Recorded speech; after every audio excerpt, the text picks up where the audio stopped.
Today, we're making chicken sausage gumbo. And if you're a fan of this classic Cajun stew, and you're looking for an easy recipe that turns out perfect every time, stay tuned because this recipe is up next.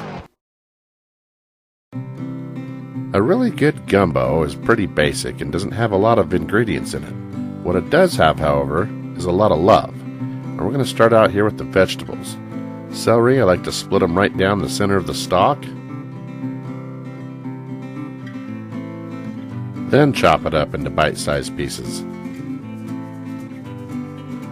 Do the same thing to a whole white onion.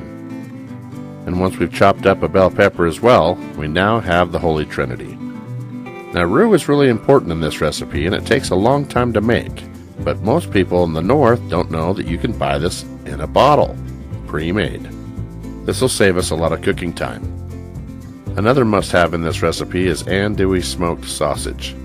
We're going to use chicken as well, and we're going to use boneless chicken thighs. We just need to slice the sausage, and I like to cut the chicken up into small portions before I cook it as well.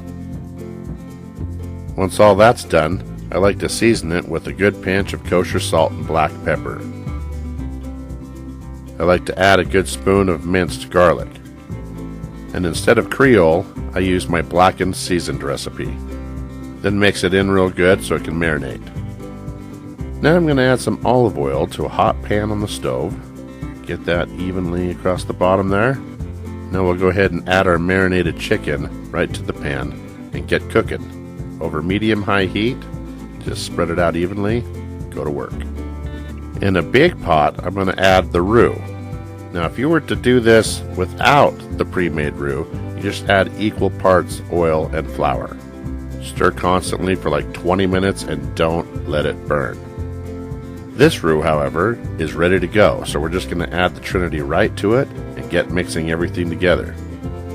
But you want to season your Trinity as well, so we're going to add a pinch of kosher salt and black pepper. And you only need to cook this for a few minutes until those onions turn translucent. Now back to the chicken. We're just going to make sure it cooks all the way through and gets a little bit of color on there. Once it does, I'm going to go ahead and add the andouille sausage right to the same pan. Get some color on there as well. And once it looks something like this, we can go ahead and do the old switcheroo on the stove here. Bring the big pan to the front so we can start working it. As you can see, our veggies look great. So we're going to go ahead and add the chicken and sausage right over the top. And be careful not to spill a drop because this stuff is precious. You don't want to waste any of that chicken and sausage. Just be sure to get it all stirred in real nice and even. Cooking over medium-high heat here.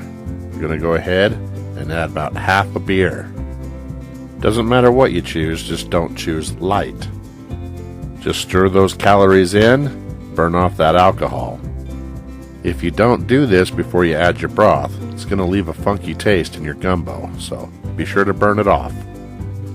Now I like to use beef broth. You can use vegetable broth, chicken broth, whatever your preference is, but I'm going with beef. We're also going to need several bay leaves. Just get those pushed down and stirred in. Then you're going to turn the heat up to high, and we're going to bring this to a rolling boil. And once that happens, we're going to turn the heat down to a simmer and cook for a good hour. Now's a good time to cook your rice.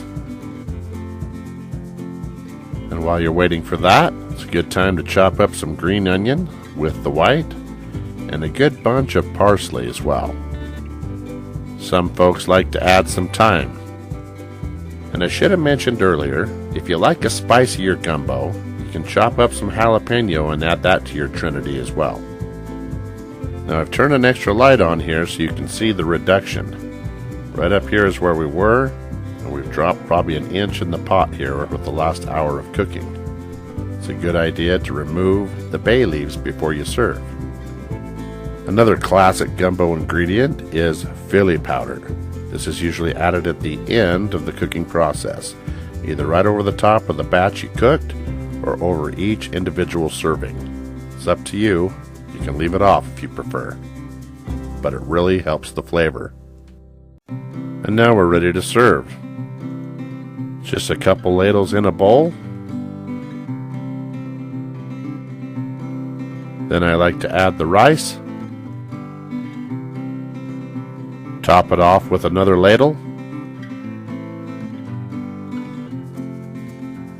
Garnish with green onion and fresh chopped parsley.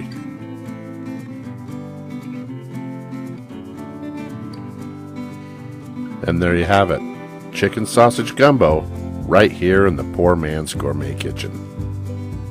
Thank you for watching, and be sure to stop by PoorMansGourmetKitchen.com for more recipes and exact ingredients.